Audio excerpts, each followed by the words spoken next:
guys, I'm here at Great Malvern today and I'm going to be checking out a course called the Gift of Dyslexia workshop.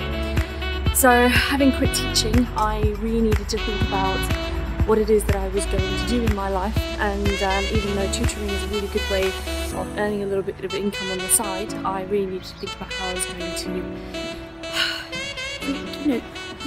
make use of my skills in mainstream education. So I looked into this workshop and I've come here to see what it's all about. Hopefully I can get an interview with the directors and start documenting my journey on my life after teaching.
I've just come back. It is now 8 o'clock and I've had a really full-on day. Today we learnt about the initial assessment procedure. I can't remember if that's what it's called exactly, but it's basically the procedure that you have to go through before you decide what type of activity is going to work best for the pupil. Or your client, and it was really good. We were doing a lot of role play and it was really interesting because the role play involved us, the exercise was about understanding what the mind's eye is and how we can move the mind's eye to imagine something from different angles. And one of the things that I found really interesting is that everybody can move their mind's eye to some degree, I think, some more so than others. And I found it really interesting that I could do that, that I could move my mind's eye to visualize a slice of cake on my hand from different angles. And it was really interesting to go through that procedure myself. And I really did learn a lot from that. I went out with dinner with my new peeps, so that was really nice because we all got to know each other, and I think that's really great because, you know, you will meet new people and make new friends, and everybody was really lovely. The environment was really relaxed. Richard and Margarita, the two directors that were leading the workshop, I felt that they were very clear, they were certainly very friendly and welcoming, and I felt I was able to fit right in. So that was all fantastic. Really looking forward to day 2 and doing more of the exercises. Really looking forward to making the models out of clay, which I know is coming up at some point very soon during the workshop. And yeah, just massively tired now. Feel like my brain is a bit fried, and I think I'm going to go and get some shut-eye.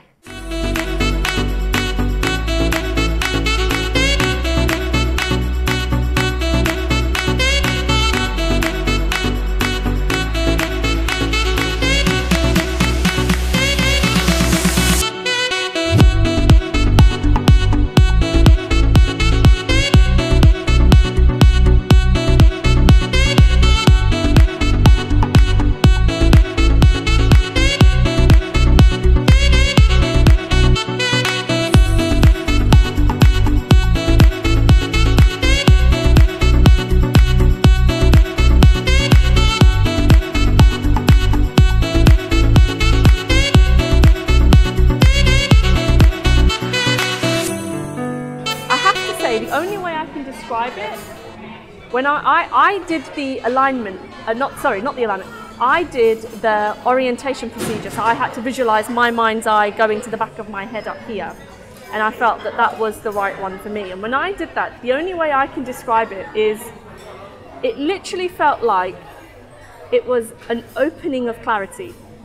Like that's the only way I could describe it. It was like my focus was zooming in on what Richard was saying, and it was completely fixed there. And one of the things that I would normally do is I would, in the space of 5 minutes, I would have my imagination, I would daydream, I would go off into all these different places. Usually I'm imagining what the person is saying, so I find that it helps me to be a better listener. But if I'm tired, or if it's not a very interesting conversation, you know, I'm thinking about what happened yesterday, or what I'm going to have for dinner later. But I felt like when Richard was talking, my focus could not move even if it wanted to. And for that to happen, I then had an emotional reaction, which was I was incredibly scared that was going to be fixed there forever, and I wouldn't be able to daydream anymore, and my creativity that I needed to write books or do any of my other creative projects, like what's going to happen if that's going to get stuck there and I couldn't move it. And it was really interesting, and that Richard then sat me down and he was like, no, it's a figment of your imagination, you can move it whenever you want, and if you're holding it really tightly, then you're doing that, it's not happening to you. And when I heard that, I felt I could instantly relax, and it felt a lot better again. And but yeah, I never experienced clarity quite like that, and I have to say that moment was really profound for me. It's an extraordinary experience all the way around for me, to find out things about myself and about the way my mind works that I have never known before. And I've been around quite a long time, and I thought I knew myself, and I don't. And it is quite scary. And I had a very similar experience to yourself, that when I wanted to release these anchors, they felt so heavy, and I could feel heat coming down. And it was a physical reaction to what I had put there in my imagination. And then I remembered what I had said when you were saying this. If she turns them into silk, they won't be so heavy and they won't pull down. But I couldn't remember what I had said when I was talking about your experience. Somebody had to remind me when it was my experience. I felt very distant from the whole thing. And then when she reminded me, I said, oh yes, and I turned them into little silk threads, and the weight lifted straight away in the most extraordinary manner. I didn't know I could do that. I am amazed and enthralled. I think it's wonderful, absolutely wonderful.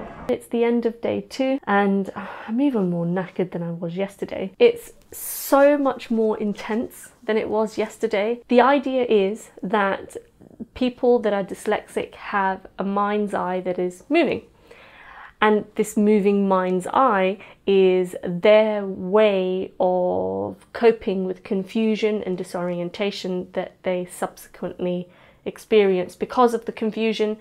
And up until the point they go to school, that disorientation is useful for them to solve problems. But the minute that you apply disorientation to letters, I mean, looking at the back of an S doesn't really help a person to decode what it is. So at this point, you've got disorientation as a problem. And by training the person, by guiding them to fix their mind's eye to a place which is right above your head, about here, I don't know if you can see, then it allows them to see on the paper what their eyes see. And that was really interesting. Now, I didn't really know what to expect. I was very curious, and I'm not a dyslexic person, so I didn't really think that I would have any kind of reaction doing this procedure, but it was really interesting. It was amazing because I had a physical reaction. I felt this physical sensation of heaviness on my head to the point where I couldn't even move my neck. It was strange because I didn't expect that doing something imaginary would cause such a physical reaction, but it did, and that was interesting. And it was really good to learn about how imagination works, because that's not something that I've ever learned about before, and you kind of take that for granted. So I found that really, really useful. Now, as a teacher, I can say that we encourage children to use their imagination all the time. We ask them to write, we ask them to dramatize and role play, and we use our imaginations all the time. And we say, well, create a picture in your mind, and then you're going to describe that and write about that. And when somebody else reads your work, they should picture the exact same thing that you visualized when you started writing.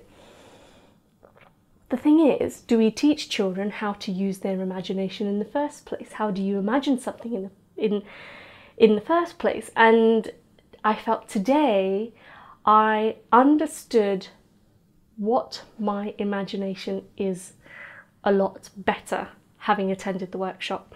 And that's certainly something that I'm going to be taking with me and applying directly into my classroom and teaching practices. We used a lot of clay today. We went off into our pairs and we were guiding each other in how to make our mind's eye sit in this optimal orientation place over here. And we visualized anchor points that came to the top of our heads and to the side of our ears. And I felt that the group work went really smoothly. It was a very supportive group. I felt like we were in a very safe environment. When I read the book The Gift of Learning, and this is the book that started it all off for me, I read the procedure for how to do the orientation counselling and the perceptual ability assessment and things like that, and it was really straightforward. The script was there, everything was there, and I thought, this seems simple enough. How hard could this be? And I had read the book all the way through before I had come onto the course, and I felt confident that, you know, I knew what I was doing. And if I was to use this method with a child, say somebody that I was tutoring, for example, that I would be confident to be able to follow the steps. And what I found today was that just wasn't the case.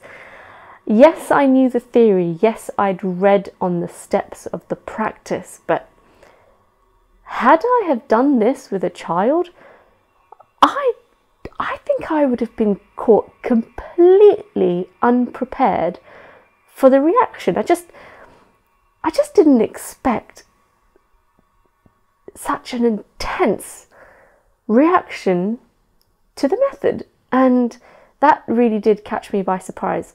So I'm really glad I came onto this course, because it's given me an insight and certainly an experience which is now a point of reference for me, because I know what it feels like. And because I know what it feels like, I can now make sure that I'm doing the right thing when I'm working with a child. So, I mean, I experienced headaches just immediately. My neck was stiff.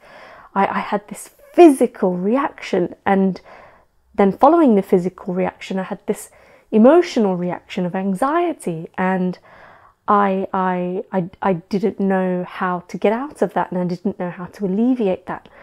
And, you know, Richard was amazing, because, you know, clearly he's been doing this for many, many years, and he's experienced, and he walked me through how to relax properly, and he walked me through the release procedure, which enabled me to then alleviate the pressure that I just felt in my head, that I just didn't understand where it came from. And I realised now that if I had tried this method without coming on the course, I would have been caught completely unprepared for how to deal with the reactions.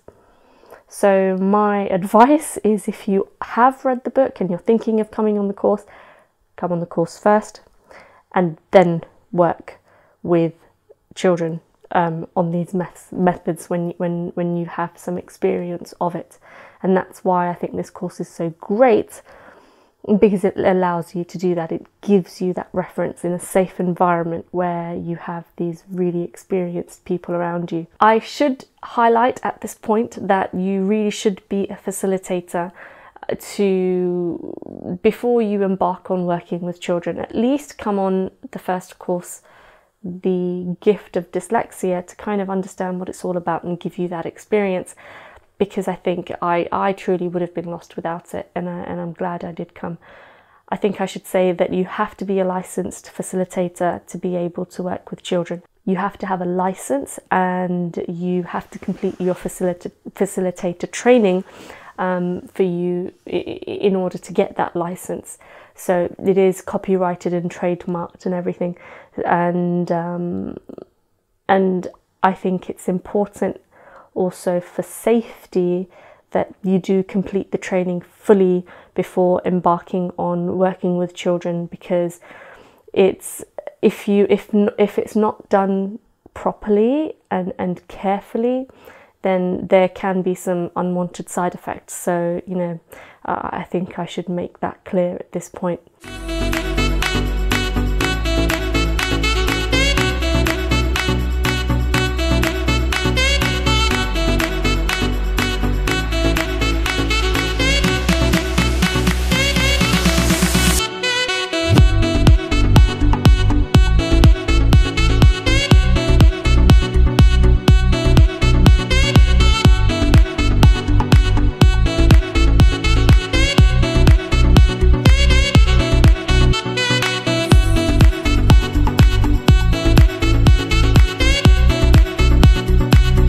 The focusing tools are, it's like if you imagine a child in a classroom who, and the teacher is saying to the child, I need you to pay attention. Yeah. And the child then asks the teacher, how? Yeah. How do I do that?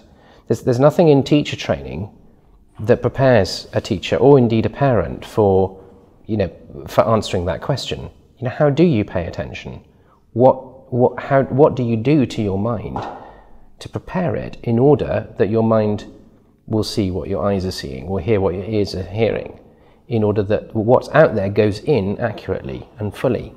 And that's what the Davis focusing tools do so well, because they're sort of simple, simple procedures that you can do in your own imagination in order to prepare your mind for learning, for accurate learning. Well, I think if you think about the totality of the Davis methods, you've got the focusing tools, you've also got what we call symbol mastery, which is a process of exploring each individual symbol, you know, so letter, punctuation marks, words, and so on, that you're encountering when in the reading process, and building a new relationship with each of those symbols. The way that we do that is quite different, perhaps, from some of the traditional assumptions that have been made about what reading teaching should be. Okay. Therefore, could you give us some examples? Yes. For example, a traditional assumption might be that phonic reading instruction, that grapheme, phoneme correlations, blending syllables, and so on, that they are at the root of reading, and they are the fundamental reading skill. Okay. We very much respect the role of phonics in the reading process, but we don't see phonics as central and fundamental to the reading process. So the fundamental building block for reading that we see is recognition. Okay. So it's being able to perceive accurately that a word is a sequence of letters that begins on the left and ends on the right. The reason why we know that to be more fundamental is because if you're a visual dyslexic and your perception of what's where in a word is distorted, so for example, the word is was and you're seeing it as saw, no phonic decoding strategy is going to help you unless or until you have resolved what's where, and you've got a clear relationship with each of those letters, you're perceiving them clearly and accurately, and you're seeing where they are. Therefore, processes involving building a relationship through letter names, using your experiential intelligence and your visual intelligence to make words, visualize them. Can you spell this word forwards and backwards? Can you go through the alphabet forwards and backwards? Are all key building blocks that you need before you can go into any process of phonic decoding of a word or investigating how words work on the page in any sort of way. Well, the process of training as a licensed facilitator is a series of 11 training modules that you can do over a year. So it can be sort of a year or a little bit longer. In total, you're probably looking at about 450 to 500 hours of training. So it's a substantial process, rooted very much in practice. So the only theory that we cover is theory that then helps you to become a better facilitator because you understand what you're doing. About half of the training time spent with us in short burst on-site modules, sort of 4 to 5 days in length. We will only ever work with a maximum of 6 students per trainer. So you're working very much under close observation to develop your skills, not only in delivering the content of the program, but also in developing the human qualities that are required to be an effective Davis facilitator. Well, the White-Eye book, as I call it, links into a free online course, which you can get from our website, whytyrannosaurusbutnotif.com. And you can simply sign up as a teacher or as a proactive parent, or just as somebody who's curious, and you'll then get 15 weekly installments, which are sort of simple and quick to read and just give you some a kind of a higher level of awareness of how dyslexic individuals think and learn, and gives you some things to try out in the classroom, and then some further reading if you're interested. So that kind of links in with the book. And we've also developed a workshop, which at the moment is a one-day workshop for teachers, again for teachers and proactive parents mainly. We're looking at different ways of delivering that workshop. At the moment it's a sort of an on-site one-day workshop, but we're looking at the possibility of delivering it as a video course, potentially also as an evening class over a series of weekly sessions, in particular for parents wanting to find new strategies as to how to help their children with homework. And then of course all of that then spreads the word about the Davis methods and how effective and powerful they are, and then facilitators who are sort of, or parents who are interested in finding a complete solution for their children to help them restructure their literacy from the ground up can then go to a licensed Davis facilitator for a full program. There's a big movement in the UK for what is commonly known as commonly called dyslexia-friendly teaching. And dyslexia-friendly teaching is great. It's a really important initiative. What I like more as a concept is dyslexia-inspired teaching. So we want to really move the educational profession into an arena where dyslexia is perceived as a learning and a thinking asset. And therefore, by tailoring strategies to the dyslexic thinking style, because dyslexics, fundamentally are good picture thinkers, they think with ideas, with concepts, much more than just on the level of words. And the dyslexic mind craves meaning. Therefore, when teachers tailor their teaching for the dyslexic thinking style, that will tend to benefit all learners in the class. And we do have some research evidence suggesting that when this is done, particularly in the early years of teaching, that not only does the level of special educational needs referrals drop to close to zero, but also the level of gifted and talented referrals from those classes goes way up as well. There's quite a substantial body of research now into the effectiveness of the Davis methods. It can be easily accessed if you go to the main International Davis Methods website, which is www.dyslexia.com, and then look for the tab that says research. And then if you click on that, you can then very easily get into a kind of a wide range of studies that have been conducted around the world into the effectiveness of what we do. In simple terms, if we think in terms of word thinking and picture thinking, word thinking would be a human's ability to talk to themselves in their head, to have a little voice, a little internal monologue going on. Picture thinking would be often visual, but it's sensory thinking. It's thinking visually, thinking with the sense of feeling, with the sense of taste, smell, whatever it might be, but in your imagination.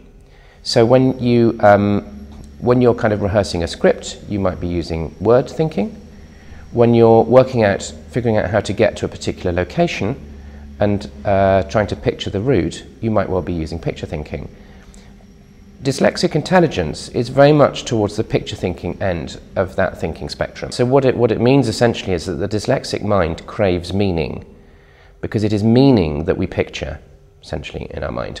The dyslexic mind will be less able to memorize information without fully having understood it or having half understood it.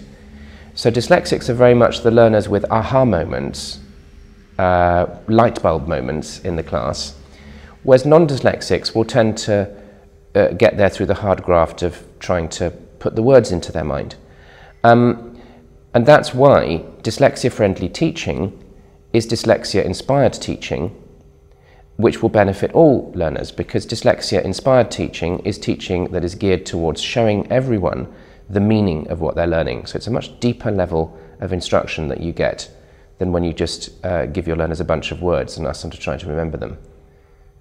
Thank you very much. It's been a pleasure. The course has been fantastic. Great. And, thank you very much I'm for delighted. agreeing to come onto my channel. Pleasure. Thanks, Sabratha. Thank you. Hi guys, it's now been 3 months since I've started my course. My last day was on December the 21st, and since then I've been using these techniques with a lot of children, and I have to say I have been seeing a lot of results. At the course I was completely fully resourced by them. We've got a lot of cool goodies to take home, so the most useful of which was the Gift of Dyslexia manual. And the manual has everything step by step, all the procedures and everything that you need to say. It's all included in here, which is really the most useful thing. I also got with it 2 koosh balls that you can use with your students to do fine-tune procedure. I got a alphabet strip like this, which you can use, and on the back you've got the lowercase letters there going backwards. Now the reason why the letters are backwards is so that you're forced to look at each letter as a whole rather than using the alphabet song to say your alphabet. So that was really useful, and everything just looks really professional. Here is a punctuation, marks and styles little booklet that you can go through, where you've got all the punctuation on here that you're going to make make out of clay. Here I have a punctuation key. So this is when you're doing some dictionary work. You've got all the cards here that will help the children learn to use the punctuation key so they know how to pronounce their words properly. And you also have letter recognition cards.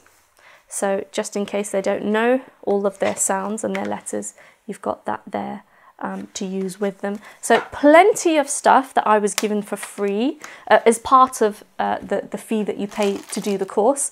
I got 2 packs of new plast modelling clay, which I've been putting, this is opened and empty now, but I've been putting this to good use using these with my students. I also got a reading signs mat,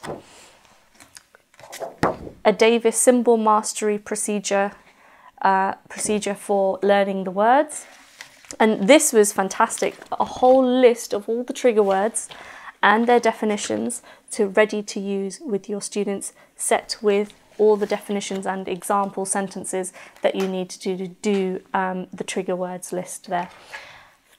Some cutters to help you with modelling, making the concept models and working with the clay. And yeah, and I was provided with refreshments, water, paper, you name it, everything was provided for. And I just felt that I was really looked after on the course. And I thoroughly recommend that if you are thinking about working with children with dyslexia, ADHD, dyspraxia, dysgraphia or dyscalculia, or if you do know of anyone that has these conditions, then definitely I would recommend that you go to the first course at least to help you get an understanding of the method before you think about going on to becoming a Davis facilitator. It's certainly been a great journey for me. I'm already seeing a difference in my children. It's absolutely fantastic. Check out the link below, guys, and I am going to include a link to the Davis Learning Foundation website where you can find out more about this course and find out course fees and course dates in the future and in a location near you. I do hope this vlog has been useful if you are wondering whether the Davis course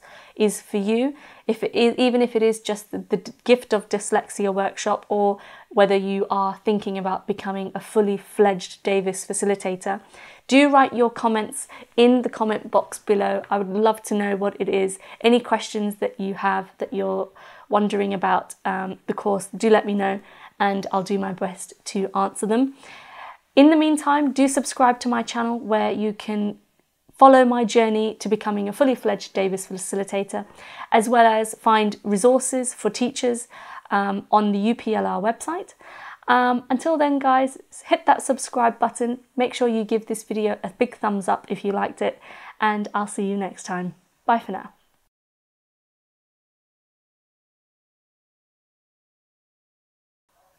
And there are dogs barking. Just wait for that to stop. They always bark when you hear this. And then they stop.